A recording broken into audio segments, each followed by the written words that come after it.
the most relevant thing which is behind the progress of the world and mankind today is power. As simple as that. Starting from your everyday miniature gadgets up to the most strategic equipments that allow humankind to explore the space and the universe is all energized by power, or powered by energy. So the world and technology has made progress in leaps and bounds because of this word called energy. Behind technology, every technology, you name it, from your smallest mobile phones, which is your constant companion now, become a part of your life, up to the gigantic mega technological mechanisms. Everything is driven by power. Now, even as we meet here, if now there is a power failure, you will not be able to listen, hear what I am saying. We will not be able to see in this room if these lights go out. So, it's just next to you, and it's providing almost everything that we need. So I say now, next to oxygen that we breathe, and water, which life needs, the third most important thing in this world now is energy, power. Mankind just cannot do without power.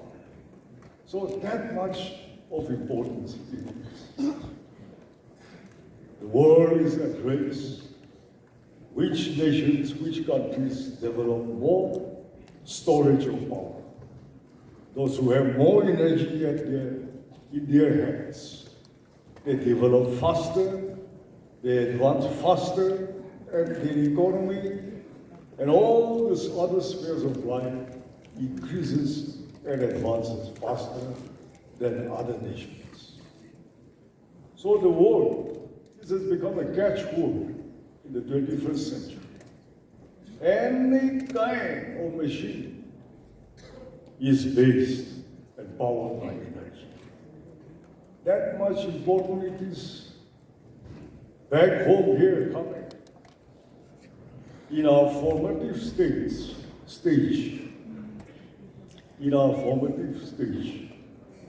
in the early part of our statehood, in the 60s and in the 70s,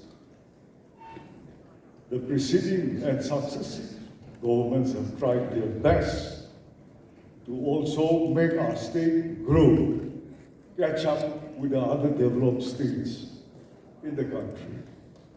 And we have seen that they have initiated many industrial undertakings in the mini, micro, and small sectors of industries. I don't have to name it because you know it better. But after a few years, within a decade or so, all our industrial systems collapse slowly, one after the other. There are contributing reasons elsewhere. Not grow. The few initiatives that we made also collapsed. It has discouraged us so much that our government started thinking twice to start new ventures, because the cost escalation of maintenance of the machinery and the staffs were too much. We could not bear. And so slowly, this sense of industry faded away from our minds, from our voices. The private sector is there in the world, in the nation, but without constant, uninterrupted power supply of our own, they don't want to come in. Because they set up industry, it does not function. They will accrue losses to their companies, So big business houses and industrialists have never ventured into our state. We only look at the other human factors surrounding us. The vitiated political situation certainly is a deterrent. We understand. But it is not only the political instability and the existence of these vices. Not only that, one of the main reasons is lack of generation of power of our own. Because of this, it has been a huge detrimental factor for the growth of industries. And you have seen, in the absence of industries and the private sector into our society, into our state, it has taken a toll. Our state government, as I was saying, our Chief Minister, Dr. Rio, is one of the longest serving Chief Ministers. He bears testimony and witness of shouldering the burden of accommodating and employing our educated youths over the decades. We are growing. By God's grace, every worthy parent has made the children a graduate, a postgraduate, a matriculate, and given them their best so that they become educated and well-informed citizens of the world.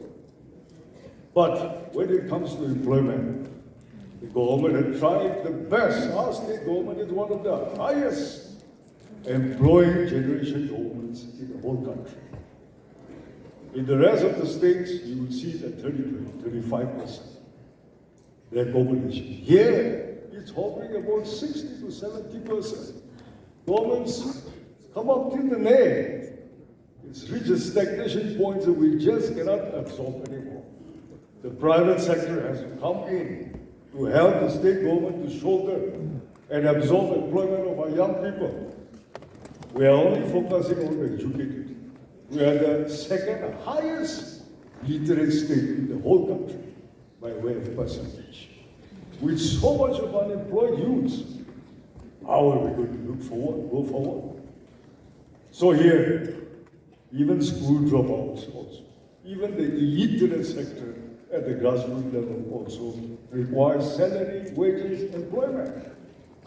So we have to look at it from that perspective, sharing more industries by generating our own energy and giving enough development, infrastructure, employment, and all other developments to our people. In our state today, the statistics are very discouraging. We have about 24 megawatts production against a requirement of about 360 megawatts at present. In another 5 years' time, 2030, we will require 500 megawatts, our state alone. And we are able to produce only 24 megawatts. You look, 480, 475 megawatts difference. How are we going to cope up along with this? Therefore, to provide us this power which we require, at night, domestics, and everywhere, the state government is shelling out about 500 crores of rupees every year, just to buy this power from the grid and help us to use it luxuriously like this every day. The state government is purchasing. We're buying the power which we cannot produce anymore to provide for our daily requirements. Imagine, in a technology-driven, energy-driven world today, our requirements will keep increasing.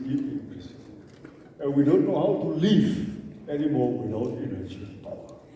So if we produce power, we will be able to save about 400 to 500 crores every year. And if the foothill roads today, which is the paper just 48 hours, right? The foothill road gets 148 crores. If the minister is here, he has stated 140, 150 crores can construct us nearly 300-400 kilometers of road in our state. If we can save about 400 crores, how many more roads like this and infrastructures can we build? We can invest in some other things where generation of employment can take place also. The list goes on. The importance of saving money and investing it for our youth, for our future, our development. And I've been in the state. You know that. So how do we produce more power if we don't have the potentials, the feasibility to produce? What to do? We have to keep buying. But we have potential to produce about 2,500 megawatts in our state alone. We have potential of 2,500 megawatts or even more. I'm referring only to the hydro sector. We have so much more in the areas of wind energy. We have solar energy. We have other means, even thermal. So we're having so much potential, but not able to produce what even we require daily. This is a problem. Here, party man, we need your support. Because our party men and women, you rub shoulders and you live with the grassroots level people across Nagaland. Today, because of Article 371A, as has been extensively emphasized by the former speakers, our people have got it wrong. We have turned the table on the wrong side. We're misusing this protective provision of the Constitution. Not like this. We should not check our own government for bringing in development. We have to use it to safeguard our inherited property, our customary practices and traditions. Not to harass, not to obstruct, and not to, slow down development like this. So we have to educate our people. We have to part with some of our lands, our resources. Why our villagers, the village councils, landowners are stopping the government from producing hydro energies, hydropowers? Why? One glaring example is, you have seen in the paper, 186 megawatts, which is supposed to be produced from Dikhu hydro project. It touches Mon district, Mokokchung district, and Nagaland district. Mokokchung and Mon has given clearance, all the villages. We have discussed this in assembly also, but in Nagaland. Whereas the other villages in Nagaland have agreed, there are about 2 villages which are not agreeing, and so especially our party men and women from that locality, you have to educate our people to let them give the no objection certificate so that we can produce at least 186 megawatts of hydropower. Likewise, we have small hydropowers, mini hydropowers, from anything from 5 megawatts, 20 megawatts, 30, 40, and so on. So many are there. And it will fall in any one of our jurisdictions, our villages. Please educate our people the importance of producing hydropower, which is the best, most reliable source of power, and the relevance it has on our daily lives, and the relevance it has on the economy of our state. If we save 400-500 crores in a year, we can use these for investment for our future and the present also. We will discuss more. I am sure President, Secretary General, officials of the party will give us time to have a seminar, some kind of interaction in the near future where we can go more thorough. You can also ask questions and we can delve deeper into all these areas which will improve our way of living and strengthen our economy. Thank you very much for what the party has been. As an alternative regional party, we seek God's blessing that this party will be blessed by the Almighty God to continue to be the energy, the brightness, and the Progressive Party, which Naga people need now and for the future. Long may it run. Thank you.